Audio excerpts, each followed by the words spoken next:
Olá, eu sou Gabriela Strotinski e está começando mais uma edição da Sabatina com os candidatos a deputado federal pelo município de Sinop. Essa atividade é realizada pelo curso de jornalismo da Faculdade FACIP e contamos hoje com a presença do professor do curso de jornalismo Clemerson Mendes e do coordenador dos cursos de engenharia civil e de produção Bruno Rodrigues. Lembrando que a duração da entrevista será de 30 minutos. A entrevistada de hoje é Juliana Lobo, candidata pelo Partido Novo. Juliana tem 39 anos, é médica e natural de São Paulo, capital. Uma de suas principais propostas é a mudança do modelo de saúde pública. Juliana, muito obrigada pela sua presença. Inicio perguntando, por que resolveu ser deputada federal? Eu tenho que fazer um breve histórico em relação a mim. Eu sou de São Paulo, como você disse, fiz uma faculdade pública no interior de São Paulo, muito boa. Fiz residência em São Paulo, no Sírio-Libanês, trabalhei em grandes hospitais, como o Sírio, o Einstein, Oswaldo Cruz, e hospitais públicos também lá, no Instituto do Câncer do Estado de São Paulo. Recebi um convite para vir para cá com a minha família, eu tenho 2 filhos pequenos, para vir para cá para trabalhar para o SUS, no Hospital Regional de Sinop. Eu vim para cá, gostei muito da cidade, fui muito bem recebida, abracei essa terra, essa população, a população do hospital. Foi um grande benefício para mim como médica, sabe, poder estar atuando ali de perto, vendo situações diferentes das que eu via em São Paulo, principalmente no serviço privado lá.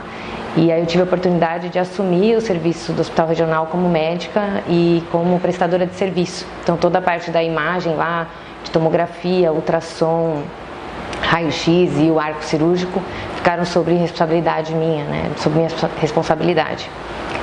Então eu conheci o Partido Novo através do Leandro, que é um outro radiologista que trabalhava lá com a gente, comigo.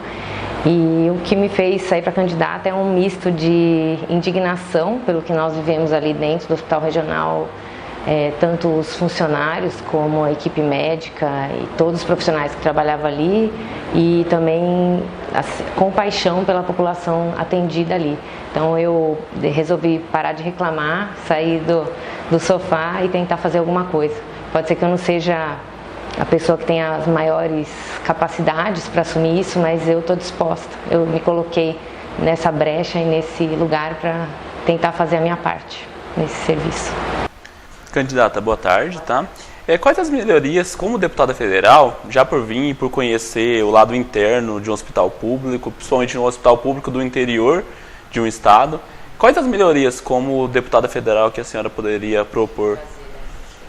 O deputado federal, ele não vai atuar especificamente, não atuaria especificamente nas causas desse hospital, né? A gente pode propor leis e emendas à Constituição e ver orçamentos, né, federais que viriam para cá. Mas a gente pode destinar verbas e ter ideias que, eu conhecendo o setor como eu conheço, eu já posso agir mais diretamente naquilo, né? Quais seriam essas ideias? No município de Sinop, em todos os municípios, o ideal é a gente ter a atenção básica boa, que seria a cobertura de toda a população por programas de saúde da família, tendo atendimentos nos postos de saúde, em que se conheçam as doenças da população, atuando na prevenção primária e também doenças crônicas que a população tenha. Depois disso, existem as UPAs que dariam atendimento de urgência, de emergência para essa população. Só que as UPAs, elas não têm obrigação de atender casos graves de maior complexidade. Então elas têm que atuar em conjunto com os hospitais regionais e outros locais de referência, como Cuiabá, ou aqui tem Sorriso, Colíder, que podem receber esses pacientes mais graves. Então eu acho que eu posso atuar na integração desses serviços, ajudando e com verbas e também com ideias de projetos de lei para que exista uma integração e que as pessoas não padeçam em um desses setores, por exemplo, não consigam sair da UPA para encaminhar para outro local ou não consigam ter o atendimento pelo especialista, né, na rede municipal, por falta de integração. Uma das coisas que pode ser feitas, que o Partido Novo fala também numa esfera mais global, mas que a gente pode fazer no município, é a informatização. A gente pode ter um prontuário único entre o município e os hospitais regionais, por exemplo, e que isso vai otimizar os gastos. Porque o problema que eu tenho visto, outros médicos e outros colegas, é não é necessariamente a falta do dinheiro, é o dinheiro mal gerido, mal empregado. Então, às vezes, tem pacientes que já fizeram um exame na semana anterior, chegam para fazer outro, não sabem que exame é, muitas vezes repetem exames de tomografia, que é a minha área específica, que tem radiação e tudo, e o paciente não sabe, o dinheiro é gasto 2 vezes sem necessidade. Então a gente tem, além de problemas de desvio de dinheiro, de falta do dinheiro chegar no destino final, a gente tem também um mau uso, né, desse dinheiro. Mas a senhora acredita que esse recurso ele é suficiente para garantir uma saúde básica, principalmente para a população? O recurso que já existe hoje, a questão da saúde é muito complexa. Ela não envolve só um repasse do Hospital Regional de Sinop, por exemplo. O Hospital Regional ele tem recurso federal e estadual, né? Todo mês vem para ele. Isso tudo, existem planilhas de custos, planilhas de número de leitos, de quantidade de procedimentos feitos, de tomografias feitas, tudo isso tem que ser avaliado e tem que ser fiscalizado, se esse recurso que vem é suficiente ou não. Eu creio que para a minha área específica da radiologia, o recurso que é destinado é suficiente. Ele não chegou para nós, mas ele era suficiente, o valor que vinha era suficiente. Agora, para outras coisas, por exemplo, a saúde abrange educação. Então, muitas pessoas morreram no regional nesses 3 anos e meio que eu fiquei lá, que não precisariam ter morrido por acidentes de trânsito, que é uma epidemia aqui em Sinop. A gente vê as pessoas morrendo por falta de educação no trânsito, de fiscalização no trânsito, de abuso de álcool, abuso de drogas. Então, se a gente for pensar em tudo isso que precisa ser feito para que a saúde ande bem, o recurso não é suficiente. Então, tem que ter políticas públicas para agir em tudo. Fora isso, tem educação sexual, doenças sexualmente transmissíveis, uma enormidade de afecções que acometem a população, que tudo abrange saúde, mas nem tudo vai ser no orçamento do hospital regional ou das UPAs ou da saúde. Então, eu acredito que como deputada nós temos que rever todas as causas de óbito, causas de doenças da população de Sinop, e a gente vê em que área que nós temos que atuar de forma conjunta, né? E muitas vezes o dinheiro é desperdiçado. Então a gente vê assim, uma pessoa que precisa de um catéter por uma pedra, um cálculo renal que está agora no ureter. Aí chega no hospital, não tem esse catéter. Tem que esperar alguns dias. Nesses dias que está esperando, a infecção, o paciente adquire uma infecção e perde o rim e tem uma infecção generalizada. Então ele vai para a UTI e o gasto global é muito maior do que se tivesse o catéter, entendeu? Então tudo isso aí tem que ser muito bem cuidado e olhado com carinho. E não depende só de um deputado federal, depende da população, a cobrança e do Conselho Municipal de Saúde, dos órgãos de classe da cidade, da prefeitura, mas muitas vezes nós temos vozes que não conseguem falar, né? Não conseguem ser ouvidas. Então aqui em Sinop nós tivemos muito problema na mídia e apareceu em todos os jornais muitas vezes, né, sobre a situação do regional, e a prefeitura tem feito os pagamentos dela em dia, dos funcionários, dos médicos que trabalham na UPA, tudo, e o problema que teve foi de uma enormidade de pessoas atendidas com casos graves que não conseguia escoar, não conseguia sair de lá. Então nem sempre a nossa cobrança é para quem está perto da gente. Às vezes quem está perto são os vereadores e a prefeita, e às vezes a gente não consegue, a gente sabe que a autonomia daquilo e o responsável por aquilo não necessariamente é ela. Então eu estou dando meramente ilustrativo esse caso que eu falei, e em relação também às prefeituras, ao Estado, a gente tem que olhar caso a caso, mas eu acho que a discussão é muito mais ampla do que uma atuação isolada, lógico, minha como parlamentar, mas que dá para fazer muito, dá. A minha primeira pergunta na verdade a gente nem combinou, vai um pouco, né, nessa linha também, mas como já foi explorado bastante essa questão da utilização das verbas para a saúde, eu vou emendar 2 perguntas, tá? A primeira, é claro que a partir do momento que a senhora se torna deputada federal, vai pensar para legislar e para fazer um trabalho para o Brasil como um todo, né? Mas é claro que não dá para esquecer do estado que te elegeu e da cidade onde reside. Uma das formas de ajudar essas localidades é exatamente nas verbas que os deputados têm para destinar, né, para alguns locais.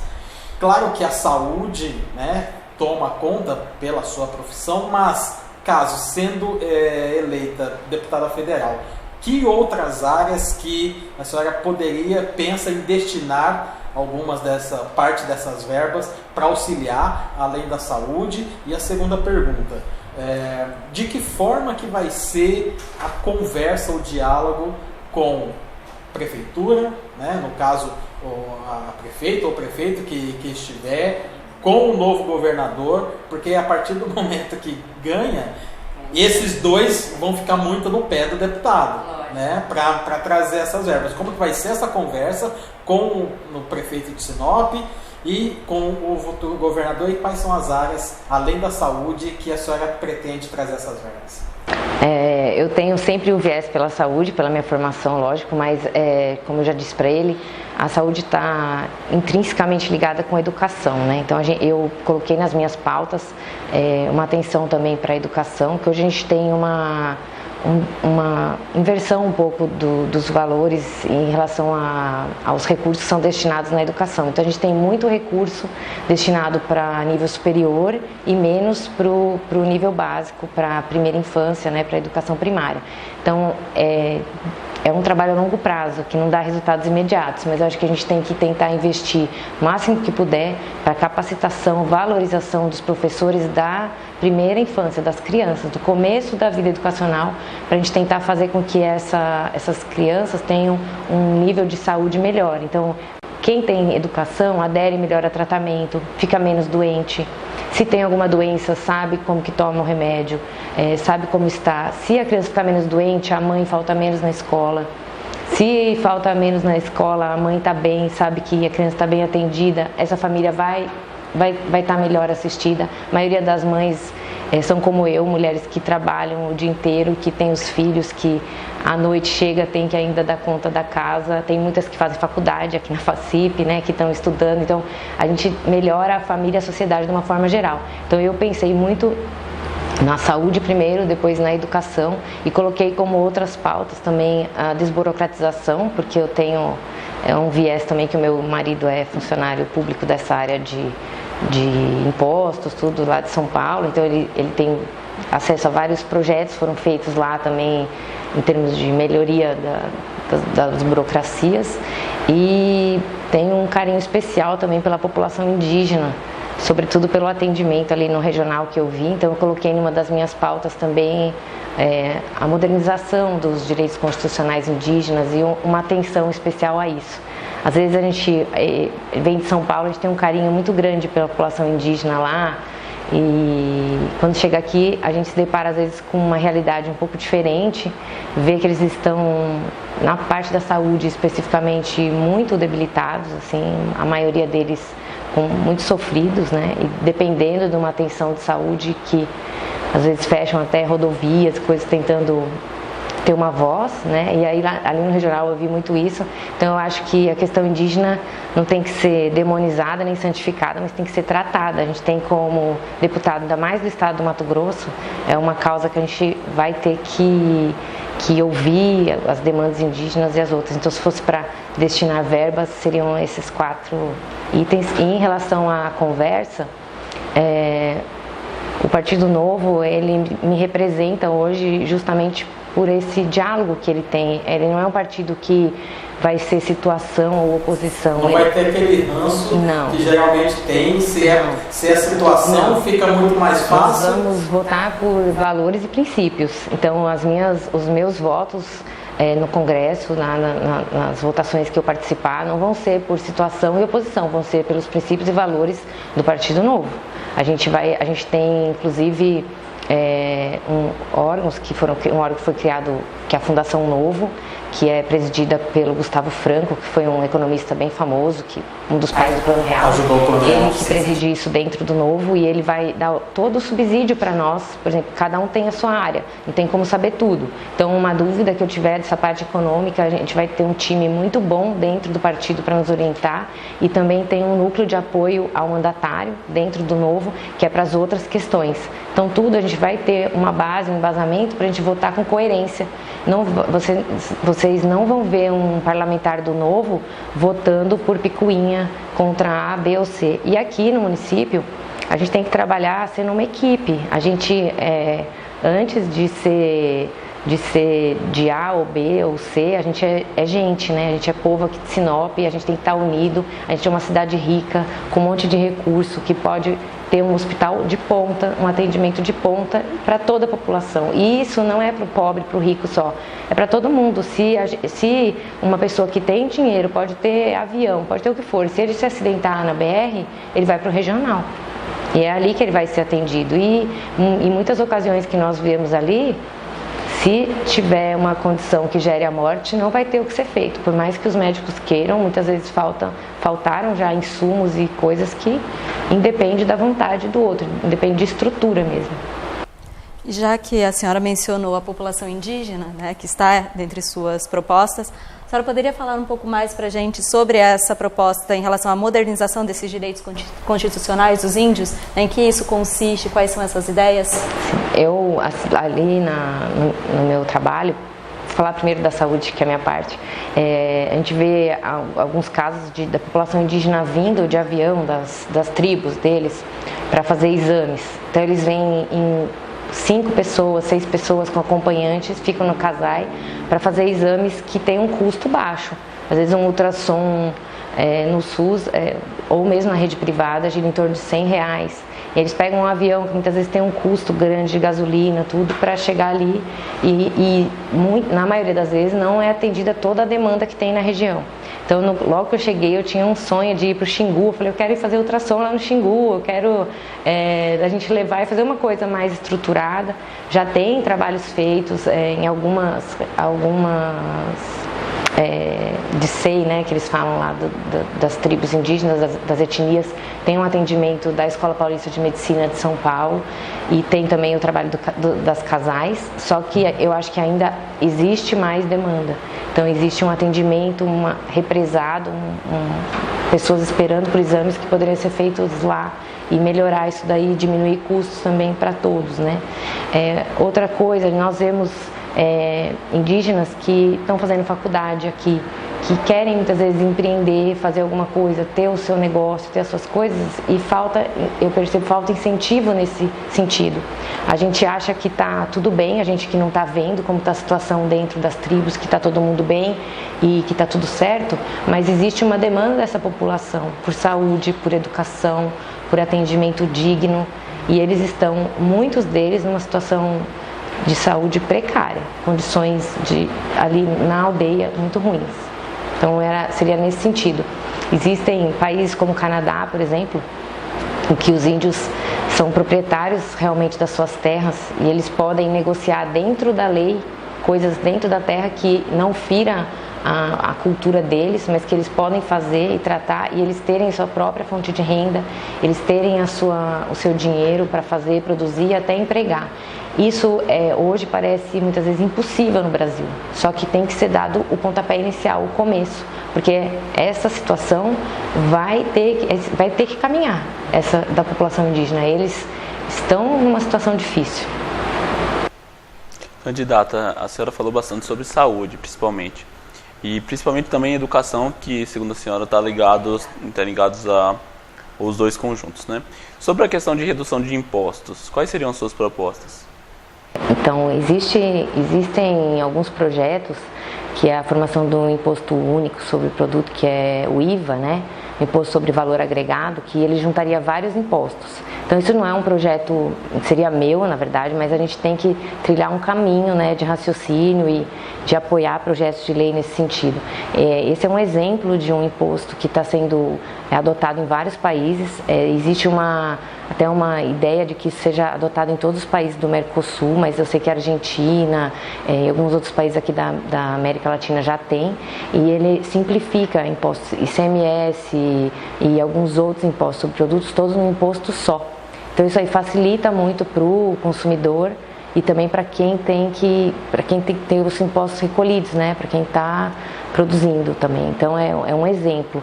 Mas existem diferentes coisas hoje, por exemplo, Detran ou alguns outros órgãos.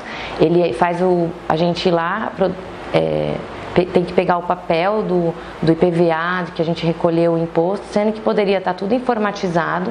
A própria pessoa que te para na estrada já sabe se você pagou ou não. E aí você reduz esse custo. Então tem muitas coisas para ser feitas, de taxas, de impostos que podem ser pagos tudo pela internet, de uma vez só. A gente parece que cria dificuldade para ter facilidade. Então a gente tem que tentar reduzir a burocracia. Em impostos tem muito disso, para a gente conseguir ter menos poder para políticos, menos poder para pessoas, porque quanto mais a gente dá licenças, alvarás, taxas, maior é a chance de alguém se corromper nesse processo todo e de ter desvio de verba. É muito mais fácil você facilitar um serviço para o consumidor na internet e te pagar um poupa-tempo, igual existem, do que você criar toda uma rede de dificultar a vida deles, né? Então a ideia da senhora seria reduzir cada vez mais a burocracia, efetivando melhores os processos. Isso. Entendi. Nessa forma, como a senhora vê que poderia impulsionar principalmente pequenos empresários, pequenas empresas, em outras formas? Então o Estado ele tem que diminuir e as liberdades individuais do cidadão aumentar para o cidadão e não para o Estado, né? Então a gente hoje tem a nítida sensação, qualquer empresário, de que você trabalha correndo atrás do prejuízo de coisas que você tem que fazer, porque senão você vai ser taxado, que você está errado, você está fazendo alguma coisa errada e o imposto tal. Então a gente tem que reduzir esse tipo de burocracia, confiar mais no cidadão, fiscalizar, lógico, mas confiar mais no cidadão e no empresário, no empreendedor, para deixar ele livre para empreender. Então eu vou citar um exemplo meu, por exemplo, ali do Hospital Regional. Eu sou uma prestadora de serviços dentro do regional, tinha a minha sede fora e tinha um serviço dentro. Foi exigido de mim o alvará sanitário da minha área. Tá certo, tem que exigir mesmo, mas o hospital não tem. O hospital regional que faz cirurgias, que mexe com sangue, que mexe com tudo, não tem. E é do Estado, e ninguém vai fiscalizar eles.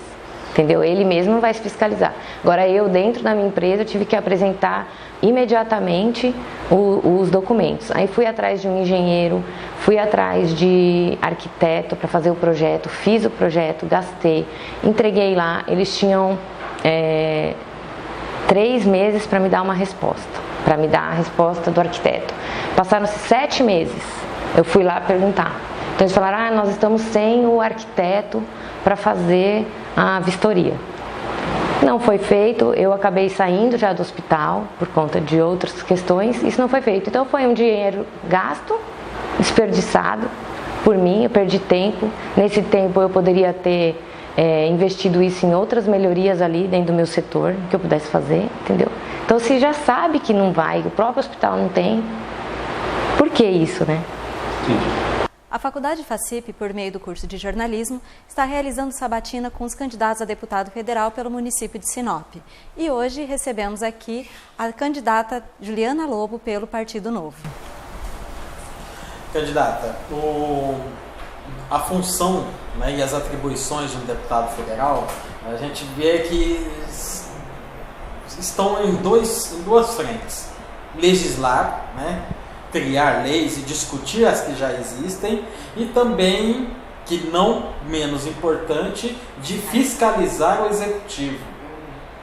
Para o pessoal que está nos acompanhando e que ainda está indeciso e que vai escolher o seu candidato a deputado federal, qual que é o perfil da deputada Juliana Lobo eleita para 2019? Vai mais legislar ou vai mais fiscalizar o executivo?